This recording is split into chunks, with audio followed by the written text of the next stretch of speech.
results from an ongoing program that my collaborators and I are pursuing, which is to study the binarity of the Kepler planet hosts and to look at the influence that binarity has on planet occurrence, presumably planet formation and planet survival. So to motivate this, you really just need to look around the solar neighborhood, and if you squint a little bit, you can probably pick out some pretty well-known old friends that we have, like Alpha Centauri, Procyon, Sirius, 40 Aries, 61 Cygni, etc. These are well-studied stars. They're going to be prime targets for future direct imaging planet searches, attempts to image other Earths, etc. But if you don't squint nearly so much on here, I think you should be able to point out that a lot of these, including all of those that I just mentioned, are actually pairs or triples or more. And so there are a lot of multiple systems, and probably the majority of all stars in the galaxy are found in binary systems. So we really need to understand the influence, the dynamical influence of a binary companion, certainly on solar system scales and maybe even on wider scales, in order to understand what is really going on with the full planetary population of the Milky Way. So I'm a star formation and planet formation person kind of by origin, and so I first started looking at this from the disk perspective in order to say, can planets form? Do we see evidence of long formation timescales, short formation timescales, et cetera? And so here I show one of our first stabs at solving this problem, where we looked at the disk frequency as a function of binary separation. And this is something that's been attacked for a long time, of course, but over the last few years, we've finally been able to get down and probe solar system scales and nearby star-forming regions and look at this problem. And what we found is, if you look at single stars, then in some place like Taurus, a 2 million year old standard star-forming region, then the disk fraction is something like 80%, give or take. If you look at wide binaries, then it's consistent with that, and it's consistent with basically either a star in the wide binary having an 80% disk frequency. But once you get inside of a critical separation of about 40 or 50 AU, then the disk frequency plummets down to more like a third if you sort of group all of these bins together for 3 separation bins inside of 40 AU. And so what this is saying is that apparently 2/3 of all binary systems are getting rid of their disks more quickly than the wide binary, close binary systems. 2/3 of close binary systems are getting rid of their disks more quickly than the wide binaries or the single stars. And this is 2 megayears. We can see the similar effects in even younger populations down to 1 megayear and below. So apparently this is happening very quickly. As I was pursuing this, then Robert Harris and collaborators from the CFA were also pursuing a more detailed study looking at disk masses for the same sample. And they found an even more striking trend.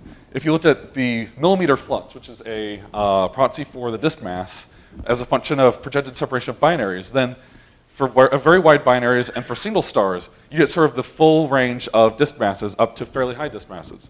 But once you get inside of a few hundred AU, then the disk masses seem to be suppressed by about a factor of 5.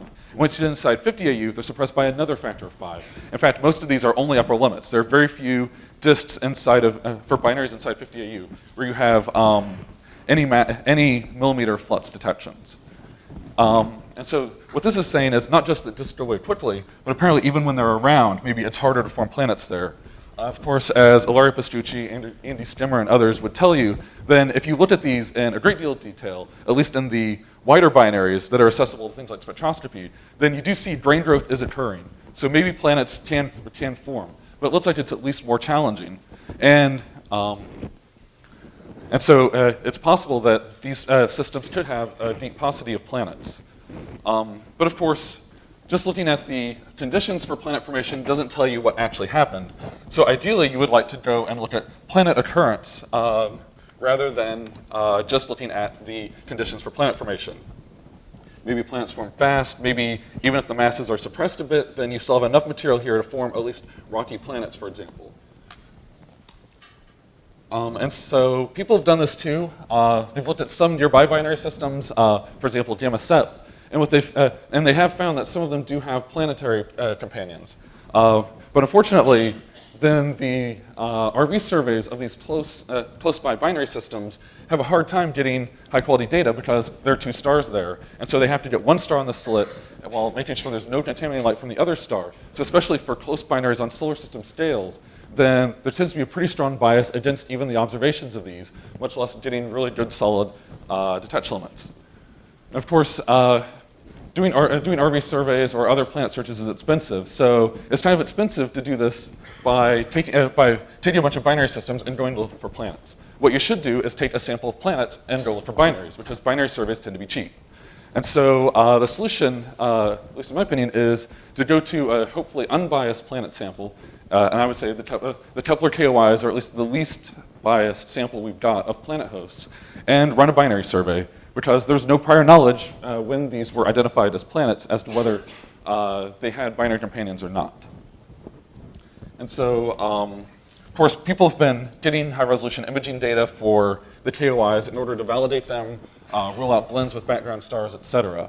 And so there was a recent paper by Adams et al. 2012 that reported sort of 5 to 6 meter class telescope AO imaging of a large sample of KOIs. And they found some binaries, but really for these validation efforts, and really for any imaging in general, then you're not going to be able to get down to solar system scales. You could use this sample to look at binarity on 100 AU scales or hundreds of AU scales. But even for equal brightness binary systems, they can only access binaries down to about 20 AU. And if you want 100 to 1 binaries that might correspond to a typical G plus M binary star, then you're looking at 80, 100 parsecs at best for your inner working angle. So these observations aren't really accessing the solar system scales where we would really like to understand what's going on and where the sharpest effects were seen in the star-forming regions and for disk occurrence and disk properties. So I'll follow on to Mike Ireland's talk from Tuesday, where he talked about some of our other applications for this technique. And I'll describe a little more aperture masked interferometry, which is our solution to pretty much anything that needs higher resolution you can get on a 10 meter than what you can get on a 10 meter telescope. As he described, then this technique is really good for getting deep contrast at the diffraction limit. But it also gives you slightly more modest contrast down inside the diffraction limit. And I'll describe it quickly in schematic view, since he sort of deferred a lot of the details on this over to my talk. So most of the time when you're doing AO imaging, then you just have your telescope, you have your AO system, you stick your camera at the image plane, and you take a picture, and you get a diffraction-limited, nominally diffraction-limited image. But it's hard to push into very small separations, and even at larger separations, then you tend to have a lot of speckles showing up. Our solution is in the reimaged pupil plane, you put in an aperture mask at the LEO stop that passes light only through a series of subapertures. And then when you have your camera downstream of that, what you get out is not an image, but an interferogram. Basically, it's the two-slit experiment with however many subapertures, meaning how many slits, and you get out the fringes between all of those slits, or all of those subapertures. This is useful because it means that then we can start using Fourier analysis techniques in order to analyze the data, and in particular, a specific Fourier analysis technique that I'll get to in a couple of slides. But first, I just want to give you the one slide introduction of how you should think about what our data looks like. So this shows what you would get if you're just imaging with a normal AO system, normal telescope, and a camera, taking an image of the scene on the sky. And for example, this shows a binary system with 2-point sources. If you take the Fourier transform of that and go into the UV plane, go into Fourier space, then you get the visibilities, and the amplitudes just look like a sine curve, where the wavelength here is effectively set by the separation of the binary, and then the PA is the orientation of the sine curve, and then the amplitude is the contrast. And then you also get phase information out as well that tells you basically the locations on the sky. So what we're doing is we're introducing this aperture mask and getting an interferogram instead of an image. When you take the Fourier transform of the interferogram of this binary, then what we're getting is discrete samplings of the UV plane in both amplitude and phase. Where the important part is that each of these samplings of the UV plane corresponds to exactly one baseline in this mask. And so when we go back and start analyzing the data, we can say that the data at this point in the UV plane corresponds to the light that came through this subaperture and this subaperture, and any of the effects that we see in it, any distortions, are caused by the atmosphere over those subapertures or by instrumental aberrations under those apertures. And so this lets us get more sophisticated with our analysis, and we can start measuring things like the closure phase. And here I show a cartoon 3-element interferometer to kind of illustrate what we're talking about. So here there are 3 subapertures. What we do is we measure the phase in the UV plane, or the sum of the phases in the UV plane around these 3 subapertures. So at 3 of the points in that figure I just showed, for example, here, here, and here, if you don't look at our data. You could introduce, or you could say that there's some pocket of turbulent atmosphere over the subaperture that's going to introduce a phase error. If you were doing imaging, this would then cause a speckle in your data. But by measuring the closure phase, that phase error basically shows up as a positive phase difference on one baseline and negative on the other, so it cancels out. So the closure phases ignore these phase errors. And the benefit is that you get improved PSF calibration, especially going relatively deep close into the star. 6 to 7 magnitudes at K-band at lambda over D, and 2 to 3 magnitudes even at quarter lambda over D. So it's and so we are using this technique in order to go and survey some of the KOIs. And so we've done about 120 so far. Our initial sample is 180 within 250 parsecs. The rest are going to need LGSAO, which we're scheduled for this summer. And we're in a snapshot mode, 7 minutes per target, going really fast, getting imaging, coronagraphy, and aperture masking, trying to go after binaries at all separations. And so now I'll just run through some of the preliminary results that we have. So here I show the delta K contrast, 0 to 5 and 6 magnitudes, as a function of projected separation in milliarc seconds. So 1 arc second is here. The diffraction limit of the telescope of Keck is somewhere around in here. And the red dots here are the binaries that we found, and this dotted line shows a characteristic detection limit, in this case for KOI 1241.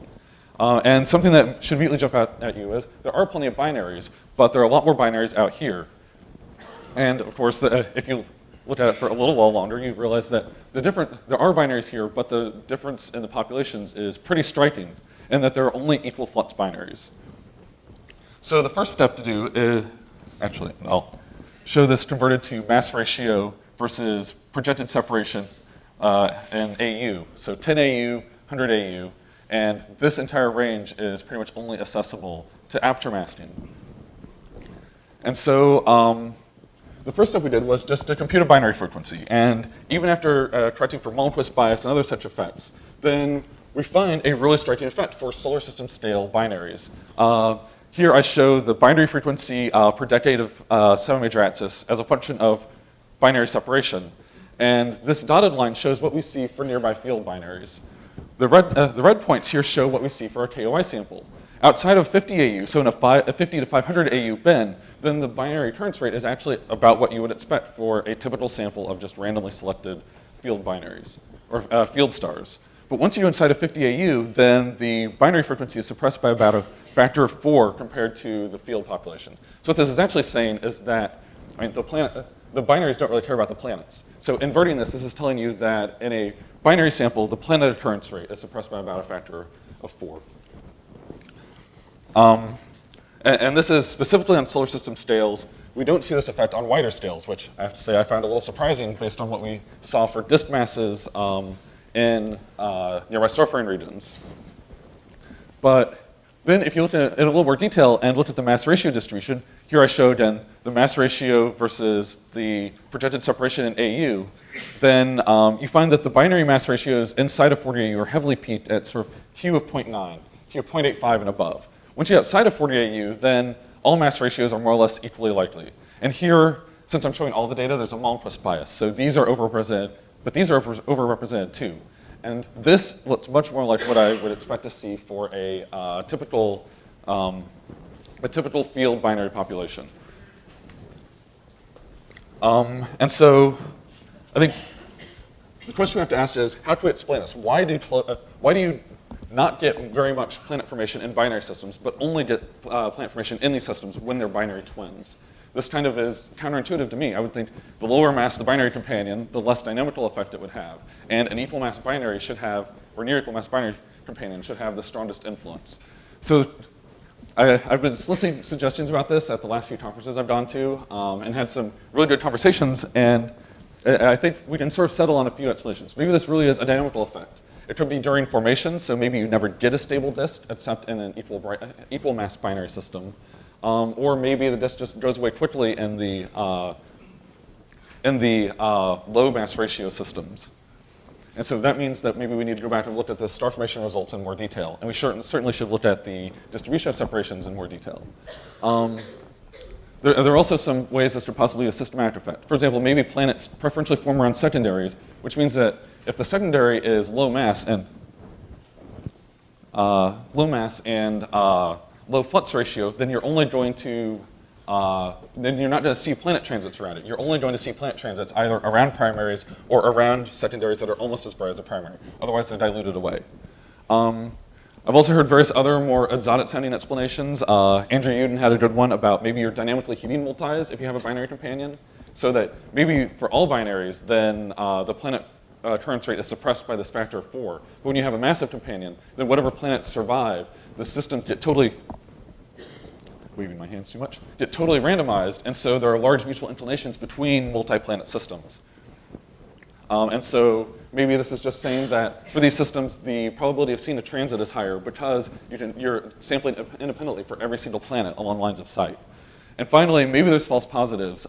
Maybe none of these close binaries are planets, and these all need to be refit and tested to see if there's some kind of blend with a triple or blend with a background star or something like that. But I think that so far is seeming unlikely, and so I'll just show you one more of our results where we plot planet radius as a function of binary separation. And for this entire sample of binaries, then it appears that the planet population in here has absolutely no difference compared to the population out here, or at least if there is a difference, it's very, very subtle. I will note, note that for these small separation binaries, then all the planets are small. It's not like we're seeing a bunch of Jupiters or even Neptunes. We're seeing super Earths and mini Neptunes, and maybe some that are getting down to being real Earths. And so if you just sort of naively scale the depth of the transit in order to correct for the flux from the binary companion, then I think it's going to be hard to make too many of these be blends with eclipsing binaries by making the inferred companion mass larger. It's a little more nuanced than that because you need to do a full refit of the light curve rather than just scaling the depths of the transits. But you get pretty close. So finally, I think I've already ran through most of the caveats. But one I will note is that we are worried about KOIs possibly being anti-selected or even Kepler targets being anti-selected against binarity. So I think we definitely need to attack this in more detail and look at how the KOIs and the Kepler targets were selected in the first place. And finally, I'll just throw up a few quick take-home points. First, if there's a binary companion in solar system scales, it seems to suppress planet occurrence by at least a factor of 4. And if we end up finding that some of these are false positives, it could be even more. But not around twins, apparently. And I don't know that I really understand that. And also, most of the planets being formed have small radii so far that we're seeing. And so this matches the overall distribution that you see in the Kepler sample. And it tells you that apparently you can at least form rocky planets. So maybe we'll see a different signature, a more dramatic signature, even for wider binaries in gas giants, for example. But we're going to have to expand the sample for that. And we now have time up through 15A as a NASA Kepler Key Science project where we're going to expand the sample out to 500 parsecs, about 500 KOIs in a well-limited sample, and also start hitting more specifically gas giant hosts, for example. And so I'll just add an advertisement that if your favorite KOI needs high-resolution imaging, let us know, because we can slip plenty of targets in here at 7 minutes per target. Thanks.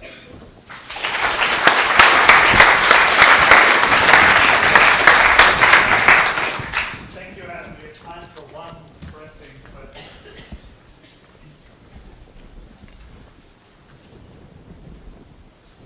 Go ahead. Thank you. I find that fascinating, and I wonder whether, have you selected, for example, for multiplanetary systems, because their, false positive rate is much lower, and I'm afraid that, when you're looking at transit depth of only 2 Earth radii, it could be the signature of a secondary eclipse by a low mass eclipsing binary that doesn't primary eclipse.